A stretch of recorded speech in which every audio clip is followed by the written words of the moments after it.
আমরা সবাই জানি যে শ্রেয়াস আয়ারকে বাদ দেওয়া হয়েছে এশিয়া কাপ 2025 থেকে।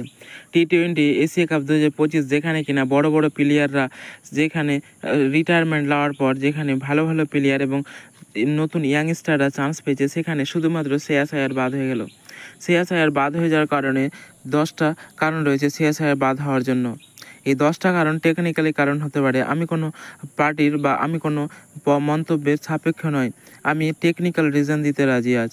আমি বলতে চাই যে আজ 10টা পয়েন্ট যেখানে শ্রেয়াস আয়ারকে নেওয়া হয়নি, তার পেছনে যে মানুষজনের যে একটা ক্ষোভ দাঁড়িয়ে গেছে টিম ইন্ডিয়ার প্রতি, আর অজিত আগারকার আর গৌতম গম্ভীরের মধ্যে যে অজিত আগারকার আর গৌতম গম্ভীর যে সিদ্ধান্তটা নিয়েছে তাকে সবাই ভুল প্রমাণ করছে, কিন্তু তার পেছনে টেকনিক্যালি লজিক আছে যেখানে কিনা আজ আমাদের দেখতে হবে। তাই আজ আমি তোমাদের সামনে 10টা পয়েন্ট রাখবো। বন্ধুরা, ভিডিওটা ভালো লেগে থাকলে অবশ্যই লাইক করো, কমেন্ট করো এবং সাবস্ক্রাইব করে দিও। তো বন্ধু, চলো ভিডিওটা শুরু করা যাক। এশিয়া কাপ 2025-এর জন্য ভারতীয় ক্রিকেট দলের স্কোয়াড ঘোষণা করা হয়েছে, তাতে শ্রেয়াস আয়ারের অন্তর্ভুক্ত করা হয়নি এবং শ্রেয়াস আয়ারকে নেওয়াই হয়নি। এই সিদ্ধান্তের পেছনে বেশ কয়েকটি কারণ হতে পারে, যদিও বোর্ডের পক্ষ থেকে কোনো নির্দিষ্ট কারণ জানানো হয়নি। এখানে 10টি কারণ আমরা উল্লেখ করতে পারি। প্রথমত হলো যে স্কোয়াডে বিকল্পে প্রাচুর্য। ইন্ডিয়া স্কোয়াডে বিভিন্ন ধরনের প্লেয়ার রয়েছে। বর্তমানে ভারতীয় দলে মিডল অর্ডারে একাধিক প্রতিভাবান খেলোয়াড় রয়েছে। সূর্যকুমার যাদব, তিলক বর্মা, রিঙ্কু সিং, শিবম দুবের মতো খেলোয়াড়রা টি-20 ফরম্যাটে দুর্দান্ত পারফর্ম করছে। তাদের অন্তর্ভুক্তির কারণে শ্রেয়াস আয়ারের মতো একজন খেলোয়াড়ের জায়গা পাওয়া কঠিন হয়ে পড়েছে। কিন্তু এখানে প্রশ্ন আসে যে শ্রেয়াস আয়ার কি এই সব প্লেয়ারের থেকে খারাপ প্লেয়ার? অবশ্যই না। শ্রেয়াস আয়ার প্লেয়ার হলো সবচাইতে বেস্ট এই যে জেনারেশন আছে সেই সময়, কারণ আমরা জানি যে সে কীভাবে লিড করে, কিন্তু তবুও তাকে আজ খেলা থেকে দূরে সরিয়ে রাখা হয়েছে। 2 নম্বর পয়েন্ট হলো টি-20 ফরম্যাটের জন্য ফিটনেস ম্যাটার করে টি-20 ফরম্যাটে। এশিয়া কাপ 2025-এ টি-20 ফরম্যাটে খেলা হবে। যদিও আইপিএল শ্রেয়াস আয়ার স্ট্রাইক রেট খুব ভালো ছিল, নির্বাচকরা মনে করতে পারেন যে টি-20 ফরম্যাটে দলের কৌশলগত প্রয়োজনীয়তার চেয়েও দ্রুত রান করতে পারেন এমন প্লেয়ারের প্রয়োজন। কিন্তু আমার মনে হয় যে এখানে শ্রেয়াস আয়ারের থেকে দ্রুত সেরকম কেউ রান করতে পারবে না, কারণ আমরা জানি যে শ্রেয়াস আয়ার যেরকম টেকনিক্যালি খেলে এবং যেখানে সে শর্ট খেলার সেখানে শর্ট খেলে, আর যেখানে শর্ট না খেলার সেখানে সে টিমকে রোল হিসাবে বা অ্যাঙ্কার হিসাবে নিয়ে যায়, কিন্তু তবুও তাকে এখান থেকে বাদ দেওয়া হয়েছে, এটা খুবই খারাপ ব্যাপার। আর সাম্প্রদায়িক পারফরমেন্স, যদিও আইপিএলে শ্রেয়াসের পারফরমেন্স ভালো ছিল, জাতীয় দলের হয়ে থাকে সাম্প্রদায়িক পারফরমেন্সে বা বিশেষ করে টেস্টে খুব একটা ধারাবাহিক ছিল না। কিন্তু এখানে টেস্টের কথা আসবেই বা কেন? কারণ টেস্ট আর টি-20 সম্পূর্ণ আলাদা ফরম্যাট। টেস্টের সাথে টি-20-র কোনো মিল নেই।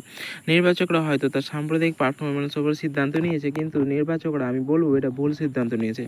কারণ টেস্ট আর টি-20 দুটো আলাদা বিষয়। সেখানে যদি কোনো প্লেয়ারকে জাস্টিফাই করতে হয় তাহলে তাকে টি-20 বা আইপিএল দেখে জাস্টিফাই করতে হবে। এখন পর্যন্ত যেগুলো প্লেয়ারকে তারা এশিয়া কাপে চান্স দিয়েছে সেগুলোকে আইপিএল দেখেই তারা জাস্টিফাই করেছে। এখানে কিন্তু তারা টেস্টও দেখেনি বা রঞ্জি ট্রফির পারফরমেন্সও দেখেনি। আমার মনে হয় যে এটা একদম ভুল সিদ্ধান্ত। 4 নাম্বার হচ্ছে নেতৃত্বের প্রশ্ন। কিছু ক্রিকেট বিশেষজ্ঞ যেমন একটি ফাইন্যান্সার মনে করে যে শ্রেয়াস আয়ার একজন অধিনায়ক হিসেবে তার দক্ষতা নিয়ে জাতীয় দলে এসেছেন।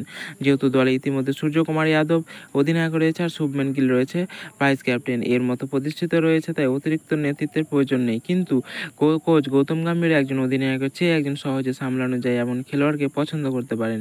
কিন্তু সেখানে গৌতম গম্ভীর যে পছন্দ করেছে অন্য প্লেয়ারকে, সেটা বড় কথা না। কিন্তু সেখানে বড় কথা হলো যে শ্রেয়াস আয়ার কি একটা জায়গা হতো না? অন্য খেলোয়াড়দের ফর্ম, অভিষেক শর্মা, শুভমান গিল, তিলক বর্মা, রিঙ্কু সিং এর মতো তরুণ খেলোয়াড়রা সাম্প্রতিক সময়ে টি-20 এবং ঘরোয়া ক্রিকেটে অত্যন্ত ভালো পারফর্ম করছে। তার দুর্দান্ত ফর্মের কারণে শ্রেয়াস আয়ারকে বাদ দিয়ে তাদেরকে সুযোগ দেওয়া হয়েছে। ড্রেসিং রুমের পরিবেশ, এবি ডিভিলিয়ার্সের মতো কিছু প্রাক্তন ক্রিকেটার মনে করে শ্রেয়াসের বাদ পড়ার পেছনে মাঠের বাইরের কিছু কারণ থাকতে পারে। ডিভিলিয়ার্স প্রশ্ন তুলেছেন যে একজন খেলোয়াড় কি ড্রেসিং রুমে ইতিবাচক ভূমিকা রাখেন নাকি শক্তি হ্রাস করেন। যদিও তিনি এটি অনুমান মাত্র, তবু এর সমালোচনা রয়েছে। এটা একদম ভুল সিদ্ধান্ত, কারণ শ্রেয়াস আয়ারের মতো ইন্টেন্সিভ প্লেয়ার আমরা আজ পর্যন্ত দেখিনি।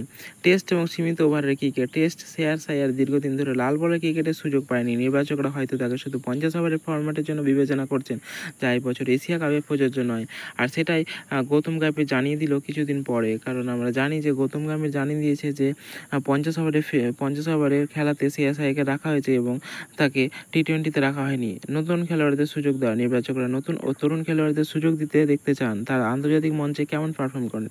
এশিয়া কাপের মতো মতো একটা টুর্নামেন্ট তাদের জন্য একটা বড় সুযোগ। আঘাত থেকে ফেরা শ্রেয়াস আয়ারের মাঝে মাঝে ছুটির কারণে খেলার বাইরে থাকতে হয়, যা তার ধারাবাহিকভাবে প্রভাবিত করে। নির্বাচকরা হয়তো তার ফিটনেস নিয়ে ঝুঁকি নিতে চায়নি। ভারতীয় ক্রিকেট দল টি-20 ফরম্যাটে একটি নতুন আক্রমণাত্মক খেলার কৌশল নিয়ে কাজ করছে। এই কৌশলের জন্য নির্বাচকরা এমন খেলোয়াড়দের খুঁজছে যারা শুরু থেকে দ্রুত রান করতে পারে, যা শ্রেয়াসের খেলা ধরন আলাদা হতে পারে। তো বন্ধুরা, তোমাদের এই 10টা কারণের মধ্যে কোনটা কারণে সবচেয়ে বেশি পারফেক্ট বা সুইটেবল মনে হলো কমেন্টে অবশ্যই জানাও। আর এরকম ভিডিও পেতে আমাদের চ্যানেলটিকে সাবস্ক্রাইব করে রাখো।